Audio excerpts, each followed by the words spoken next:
Hello guys, ang video natin ngayon ay gagawa tayo ng pouch, a circle pouch. Ngayon gumawa na tayo ng 4 na piraso ng circle. Ay, 6 pala guys. Ngayon, ang sukat nito ay kinuha lang natin yung platito para wala na sukat-sukat. So gumawa lang ako at ginuhitan, tapos ito ay sukat niya. Ang diameter nito ay 6 1/4 inches. Ngayon manahin na tayo guys. Joining muna natin ito guys. Muna natin itong ating ito ay iano natin yung front to front. Ganyan. Yan.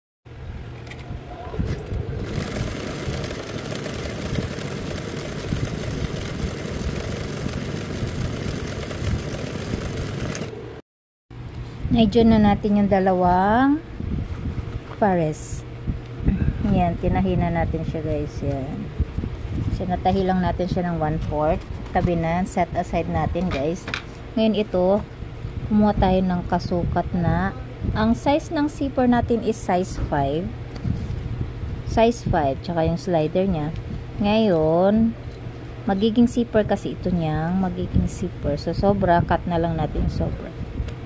Now, itabi natin yung isa. Ito natin, ang ating gagawin ay i-fold natin to guys into ganyan. Yan. Then, isa-service na natin guys. Maganda maging kalasan ito. Tuwanis. Pupunta natin kasi natin siya.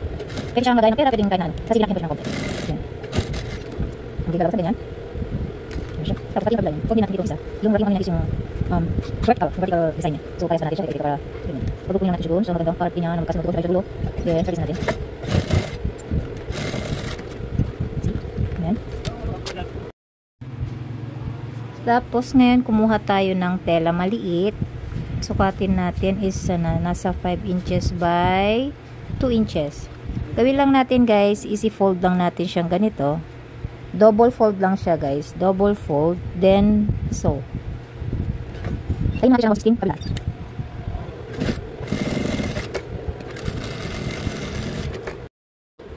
Then pagkatapos na ilagay natin yung parang basta kasi pangalan dito. Itahi lang natin siya dito sa may gitna ng zipper. Service lang natin siya. Tahiin na rin natin yung side nito.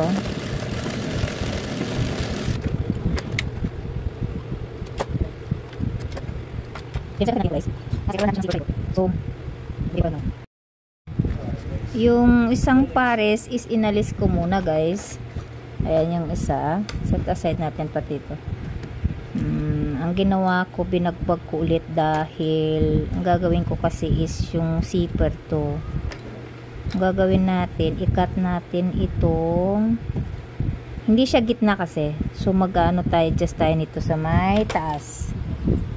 Mga ano siguro, mga 2 inches. Yan.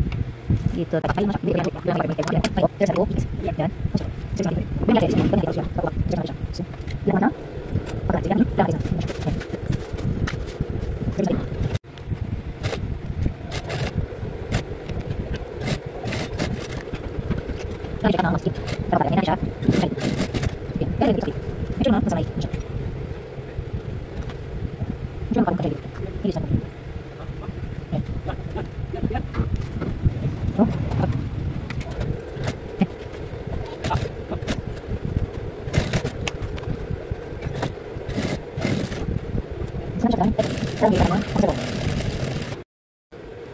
Ngayon pasadahan natin ito, pagpatungin natin ito, tsaka yan.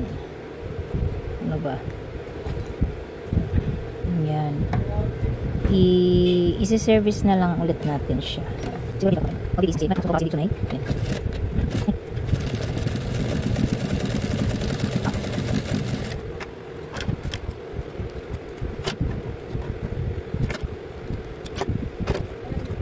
Kung natin ito ba?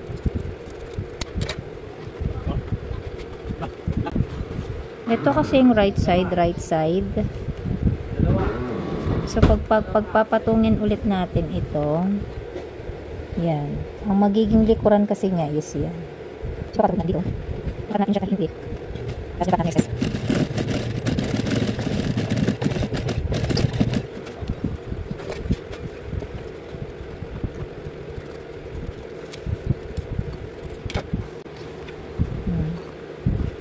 tsaka natin siya babalik ta rin.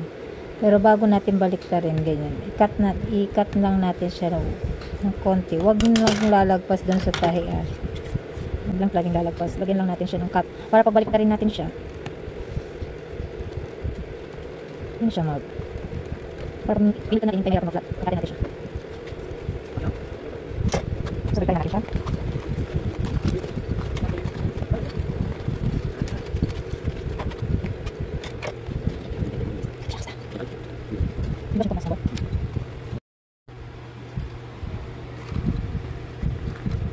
So, napaikot na natin siya. Gumamit lang ako ng ganito para maitulak natin yung yan.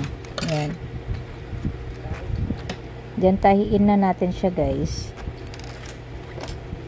Dito tayo sa babaga mag-umpisa.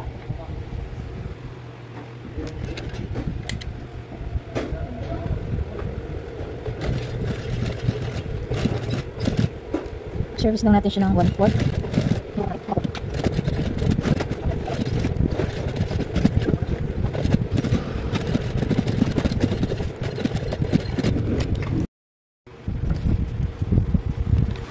Tapos na ang ating project, guys. Tapos kumuha lang ako ng ganito at ilalagay natin dito. Parang pwede siyang isabit sa bag. Ito pwede tayong maglagay ng charger. Kasya ba yung charger? Anything na pwede magkasya dito.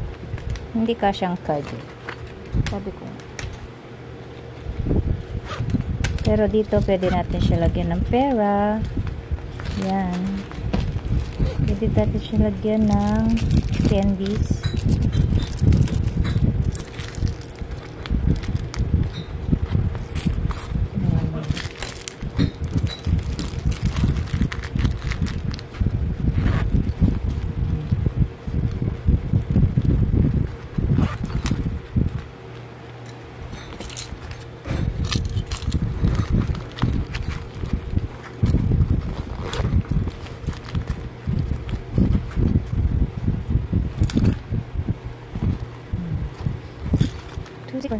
Thank you.